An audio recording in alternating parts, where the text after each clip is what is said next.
Physics का एक topics देखेंगे जो परीक्षा के दृष्टि से काफ़ी इम्पोर्टेंट है। 2026 में जो बोर्ड का एग्जाम होगा उसके लिए काफ़ी इम्पोर्टेंट प्रश्न है और इसको एक बार आप लोग जरूर देखें और वीडियो अच्छा लगे तो लाइक और सब्सक्राइब जरूर करें। क्वेश्चन की हमारे पास क्या है कि प्रकाश का परावर्तन किसे कहते हैं।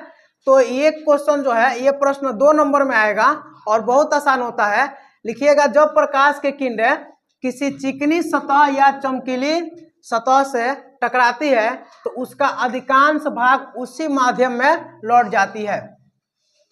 देखिए, जब प्रकाश की किरण है, प्रकाश की किरण अगर आ रही है, ठीक है, अगर कोई चिकना या चमकीला सतह है तो उस पर जैसे पड़ेगा तो उसका अधिकांश भाग उसी माध्यम में क्या होता है, वापस चला जाता है। यही कह रहा है कि जब प्रकाश की किरणें किसी चिकनी सतह या चमकीली सतह टकराती है तो उसका अधिकांश भाग उसी माध्यम में लौट जाती है। और प्रकाश के इस प्रकार लौटने की घटना को हम क्या कहते हैं, प्रकाश का परावर्तन कहते हैं। प्रकाश का क्या कहते हैं, परावर्तन। कहने का मतलब है कि प्रकाश आया, जिस माध्यम से आया उसी माध्यम में लौटकर उसका कुछ भाग चला गया। इस प्रकार के घटना को हम क्या कहते हैं, प्रकाश का परावर्तन कहते हैं। क्या कहते हैं, प्रकाश का परावर्तन कहते हैं। अगला पॉइंट देखिए, अगला पॉइंट क्या है, पारदर्शी पदार्थ को क्या करें, परिभाषित करें। यानी पारदर्शी पदार्थ किसे कहते हैं, ठीक है, बात समझ में आ रहा है। तो पारदर्शी पदार्थ जैसे पूछेगा तो आप लिखिएगा कि वे पदार्थ जिनसे प्रकाश आसानी से पार कर जाता है।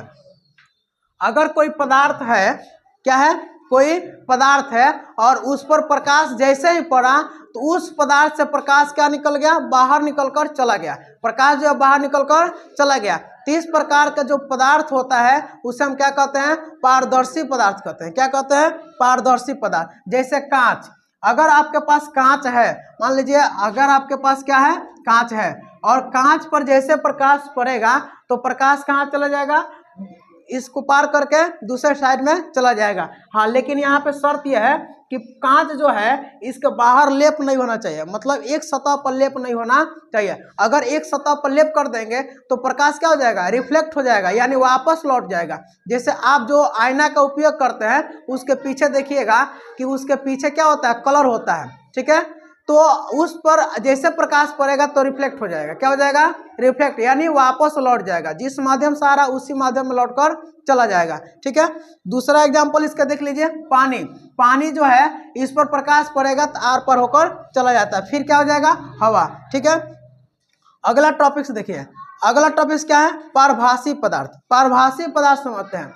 जैसे मान लीजिए कुछ ऐसे पदार्थ होते हैं, ठीक है, जिस पर प्रकाश पड़ेगा तो पूरा प्रकाश बाहर नहीं निकलेगा, कुछ उसमें से छोटे से भाग से क्या होगा, प्रकाश बाहर निकलेगा। जैसे अगर आपके पास कोई कागज है और उस कागज पर अगर आप थोड़ा सा ऑयल गिरा देते हैं या ऑयल गिर जाता है तो उसमें से देखिएगा प्रकाश पूर्ण रूप से बाहर नहीं निकलता है, उसमें से कुछ छोटे से भाग से क्या होता है, बाहर निकलता है। तो इसका डिफिनेशन क्या लिखिएगा कि वे पदार्थ जो उन पर पड़ने वाले प्रकाश को एक छोटे से भाग को ही अपने में से क्या होकर जाने देते हैं। अगर कोई पदार्थ है, प्रकाश उस पर ज्यादा पड़ा लेकिन प्रकाश बाहर थोड़ा सा हुआ, आया ज्यादा गया कम, बात समझ में रहा है। प्रकार का जो पदार्थ है उसको किस में रखा गया है, पारभासी पदार्थ में रखा गया है। जैसे देखिए घिसा हुआ कांच, अगर कांच है, शीशा है और शीशा को क्या कर दीजिए, घिस दीजिए तो उसमें से प्रकाश पूरा नहीं निकलेगा,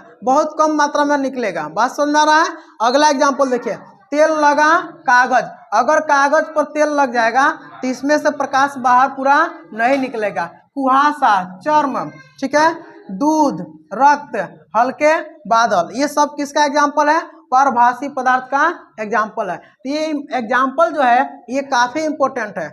बात समझ में आ रहा। ऑब्जेक्टिव में बहुत सारा एग्जाम्पल यहाँ से उठाकर आपसे पूछा जा सकता है कि ये पदार्थ जो है कौन सा पदार्थ है। तो आपको ध्यान रखना पड़ेगा कि पारभासी पदार्थ में आपका क्या आ जाएगा, घिसा हुआ कांच आ जाएगा, तेल लगा कागज आ जाएगा, कुहासा आ जाएगा, चर्म आ जाएगा, रक्त आ जाएगा, दूध आ जाएगा और हल्के बादल।